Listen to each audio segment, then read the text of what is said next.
between you and me. My hair is thinning a bit. Oh, Your Highness, I'm sure it's not that noticeable. Bald! Bald! Bald! Bald! My eyes! It's not bald. It's thinning.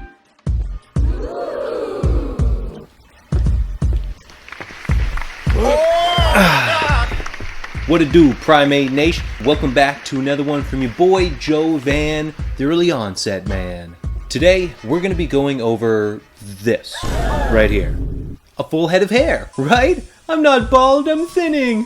First, make sure to like and subscribe to join Primate Nation today. It trains the algorithm to spread the sacred word of Monke far and wide. So, what's up with being bald? Why are there different types? Why? Why me? I remember at 19, I started noticing it and flipped out. My whole life leading up to seeing my dad's chrome dome and worrying and telling my mother what my fate would be, and I remember her saying, "Worry not, son of mine, the disturbing fate shall not be yours, for hair genetics are based on the mother's side." And my mother's father was thick of head, so I didn't worry until 19. Well, my older brother, he couldn't have thicker hair, and he still does. Well, I look like I'm falling apart. First, the hair, then it's gonna be my teeth, and then I'm gonna start coughing blood, and then my limbs will drop off me. All right, listen, I know that's extreme, and maybe insensitive to those with leprosy, but it legitimately felt like that was happening to me for the first 5 years of it beginning, when I was 19. I've grown numb to it now over time, but I never thought it would happen to me growing up. I never imagined myself being a bald person, and yet, here it is, all the same. I have to accept reality. I'm a bald mother trucker. So, let's get into the concept for this video. Do people go bald because they're dying? Sometimes, but for the normal process called early onset male pattern baldness, no, it's just part of growing up. Don't mind the whiplash, but millions of years ago, our ancestors were way hairier than they are now. It was believed that around 2 million to 1.5 million years ago, our ancestors started shedding their fur.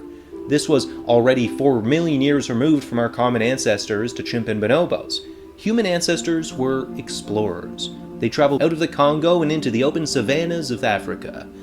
This also happened around 2 to 1.5 million years ago. So it's easy to correlate the two events.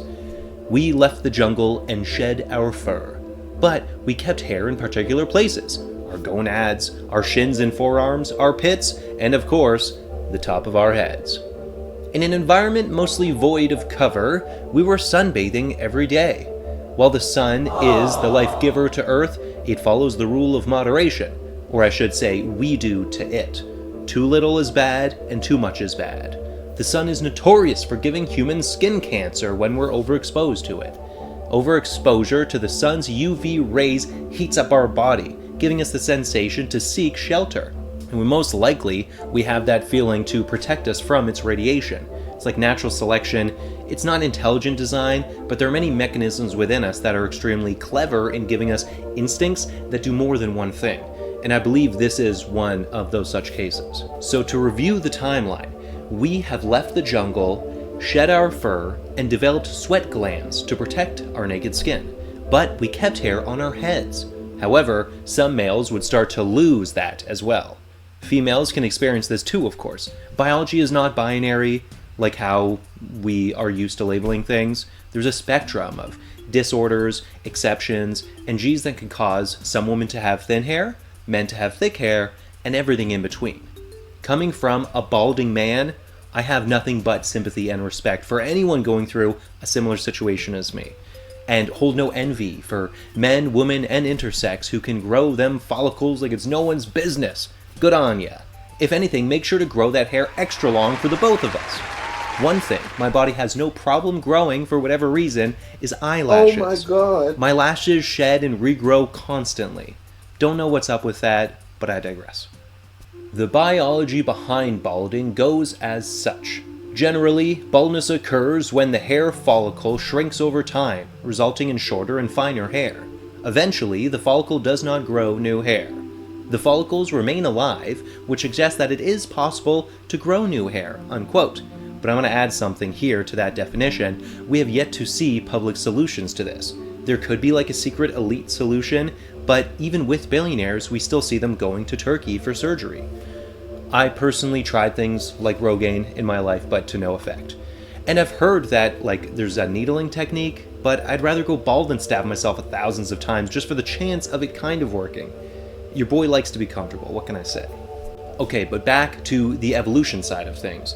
There is no direct answer as to why balding developed among us specific apes, but some scientists argue that baldness may have evolved as a sign of maturity from a later life stage associated with wisdom, just as the emergence of facial hair signals sexual maturity. God. As depressing as it sounds, I feel like it could be that once males hit puberty, their biology says, time to make babies, then it starts to just give up on us.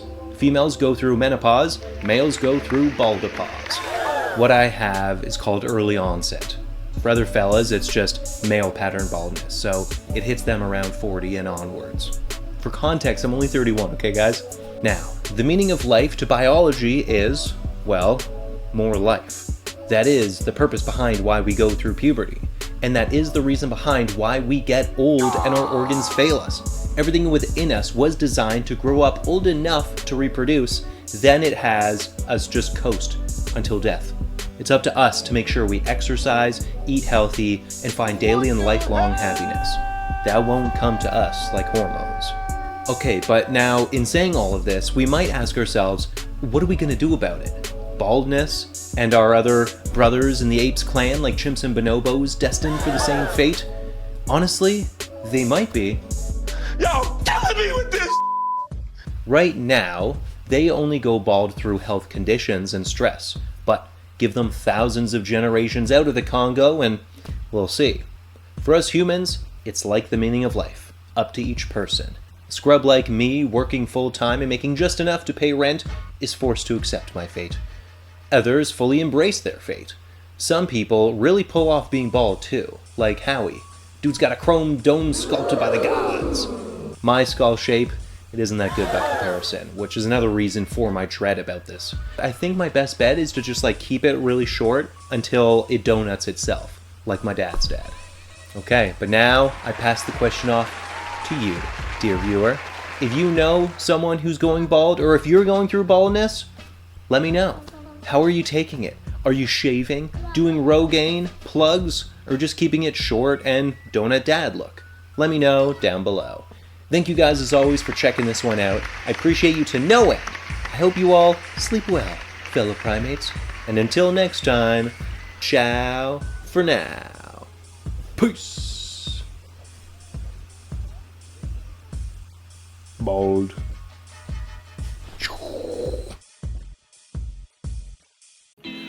Wait! I can't finish the video yet. Elves Fold, commenting before this video officially published, mentioned that it's important to distinguish the difference in great apes and lesser apes and other primates. Generally, mammals have 3 layers of hair, and we call that fur. Lesser apes and all the other primates have 2 layers, which still makes it fur. And then when you get to greater apes, chimpanzees, gorillas, us, the whole shebang, great apes have just hair. In fact, they have the same level of follicles per, like body mass. Obviously, chimpanzees are a lot shorter than a lot of people like me, but the idea is that we just have peach fuzz, Make sure to do your own research, of course, as always. Either way, it's important to make that distinction. And that's gonna be it from your boy Joe Van, the Monkey Man. All right, bye-bye, everybody.